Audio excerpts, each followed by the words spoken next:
Hello everyone, আগের ভিডিওতে বলেছিলাম একটা চিকেনের রেসিপি শেয়ার করব। আজকে সেটাই নিয়ে চলে এলাম। প্রথমে কড়াইতে সাদা তেল দিয়ে তার মধ্যে পেঁয়াজ কুচি, আদা কুচি, রসুন আর মরিচ দিয়ে দিলাম। এবার এগুলোকে দেওয়ার পর একটু ভালো মতো নাড়াচাড়া করে নেব, হালকা ভাজা করব। আজকে চিকেনটা কিন্তু একটু অন্যরকমভাবে রান্না করছি। নাড়াচাড়া করতে করতে নরম হয়ে এসছে পেঁয়াজগুলো। এখন নামিয়ে নেব। নামানোর পর ঠান্ডা করতে দেব। ঠান্ডা হওয়ার পর মিক্সিতে দিয়ে পেস্ট বানিয়ে নেব। এখন ওই কড়াইতেই আরেকটু তেল দিয়ে গোটা গরম মশলা ফোড়ন দিয়ে পেঁয়াজ কুচি দিয়ে নিচ্ছি। পেঁয়াজ কুচিটাকে ভেজে নেব, খুব বেশি ভাজবো না, কিন্তু অল্প নরম হয়ে আসলে দিয়ে দিচ্ছি একটুখানি চিনি। তারপরও আবার একটু নাড়াচাড়া করে নিচ্ছি। এখন দিয়ে দিচ্ছি চিকেনটা, কিচ্ছু মাখিয়ে রাখা হয়নি।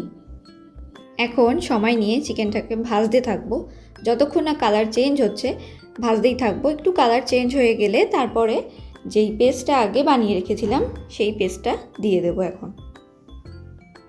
এখন মশলার সাথে চিকেনটা কিন্তু ভালো মতো মিশিয়ে নিচ্ছি।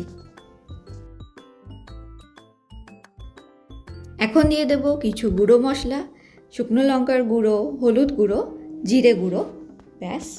আর দিয়ে দেব হচ্ছে যে টমেটো পিউরি।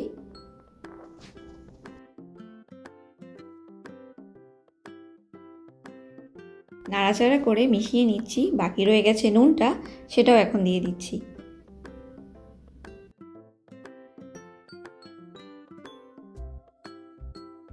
এখন ভালো মতো কষাতে হবে যতক্ষণ না মাংস থেকে তেল বেরিয়ে আসছে। তেলটা বেরিয়ে এসছে, কষানো ডান। এখন গরম জল অ্যাড করে দেবো। মাংসটা সেদ্ধ হবে, আর একটু সেদ্ধ হওয়া প্রয়োজন আছে।